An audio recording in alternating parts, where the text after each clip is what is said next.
कि उनमें जो 5 प्रश्न राजस्थान करंट के पूछे जाएंगे, उनमें एक प्रश्न आपका रामसर साइट का, एक पदाधिकारी का, मुख्यमंत्री जो आपके राज्यपाल हैं, मुख्य सचिव है उनका पद, जो पदाधिकारी है उनका, मंत्री हो गए या रामसर साइट हो गया, या इसके अलावा अगर हम बात करें तो युद्धाभ्यास वगैरह, एक अवार्ड, अवार्ड में जो आपकी राजस्थानी भाषा वाले अवार्ड, टीचर का बेस्ट अवार्ड किसे मिला, यही प्रश्न आएंगे, और एक स्पोर्ट्स पर्सन, एक स्पोर्ट्स पर्सन। ठीक है, पेपर में जो छपे हुए प्रश्न है ना वो मुझे दिख रहे हैं अपनी आंखों से, लेकिन अभी मैं तुम्हें वो डायरेक्ट नहीं बता सकता। ठीक है, अंतर्दृष्टि, गुरु की अंतर्दृष्टि समझा करो। CART, CART CART, CART cell therapy शुरू करने वाला राजस्थान का पहला सरकारी हॉस्पिटल, राजस्थान का पहला सरकारी हॉस्पिटल जो कार्ट सेल थेरेपी शुरू करने वाला है वो SMS जयपुर में है, जहां पर स्वदेशी तरीके से, है ना, ये स्वदेशी थेरेपी है आपका कैंसर की, स्वदेशी जो है स्वदेशी तरीके से आपका कैंसर का इलाज इसमें किया जाएगा। एक बहुत प्यारा क्वेश्चन अभी एग्जाम में पूछा गया था कि राजस्थान के अंदर आपका सिकल सेल वेलनेस हब, ये प्रश्न भी एग्जाम में आ चुका है। कौन सा वाला? सिकल सेल वेलनेस हब, ये राजस्थान का जो पहला सिकल सेल वेलनेस हब बना है, ये उदयपुर में बना है भाई। कहां बना है? उदयपुर में बना है। तो याद करना, राजस्थान का पहला, देश का पहला सिकल सेल वेलनेस हब, जिसमें क्या होता है कि जो ब्लड कैंसर है ना, ब्लड जो कोशिकाएं होती है वो अर्धचंद्राकार हो जाती है, वैसे तो गोल होती है रोटी की तरह, लेकिन अर्धचंद्राकार हो जाती है। तो ये प्रश्न पूछा हुआ है, ऐसा कैसा प्रश्न एक और लेकर आ गया हूं। हिंदुस्तान जिंक लिमिटेड, जो आपका हिंदुस्तान जिंक लिमिटेड की अगर बात करें, इसके द्वारा भारत के पहले जिंक टैलिंग रिप्रोसेसिंग प्लांट की स्थापना कहां करने की घोषणा की गई है?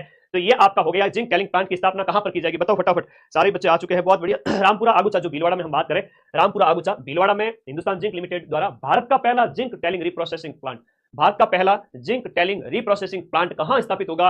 रामपुरा आगुचा भीलवाड़ा। आना, हकीकत बता रहा हूं, नींद के साथ भयंकर समझौता किया हुआ, दिन रात, सुबह 6 बजे उठता हूं, रात के 2 बज जाते हैं। अगले 10 दिन मेरी ऐसी ही दिनचर्या चलेगी। तुम ज्यादा सो लेना, मैं थोड़ा कम सो जाऊंगा, पर पढ़ाऊंगा तुमको, पूरा पूरा कंटेंट दे रहा हूं ना।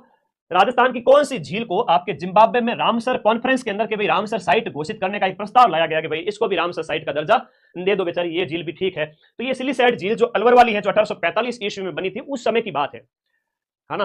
तो 1845 ईस्वी में इसका निर्माण किया गया था, उस समय की बात है। सिलीसैट झील अलवर, इसे कहा कि रामसर साइट का दर्जा दे दो, ऐसी एक घोषणा करने का प्रस्ताव रखा गया, अभी बना ही नहीं है। अब परीक्षा में प्रश्न ये आएगा कि राजस्थान में रामसर साइट, ये प्रश्न तुम्हारे पूछा जाएगा, रामसर स्थल राजस्थान के अंदर कितने हैं? तो राजस्थान के अंदर वर्तमान में 4 रामसर साइट है, जिनमें से 2 तो अभी मई जून 2025 के अंदर घोषित किए गए, 2 पहले से ही थे। सबसे पहले की हम बात करें तो आपका एक तो हो गया, बोलो मेरे साथ साथ, केवला देव, मेरे साथ साथ बोलिए, केवला देव नेशनल पार्क, जो आपका भरतपुर में स्थित है, वो राजस्थान का पहला रामसर साइट था। दूसरा रामसर साइट आपका सांबर झील, जो कि आपके जयपुर में स्थित है, ये वाली होगी। तीसरा और चौथा अभी 2025 में घोषित किए गए थे, एक तो आपका मैनार गांव और मैनार पक्षी गांव, जो है जहां पर खूब सारे पक्षी देखने को मिलते हैं, और दलदली क्षेत्र है, तालाब टाइप, जहां पानी बहुत ज्यादा है ना, तो वहां जीव जंतु ज्यादा रहते हैं, इसलिए आर्द्र साइट घोषित, आर्द्र मतलब गीला स्थान, तो इसे जिले में स्थित है। तो इस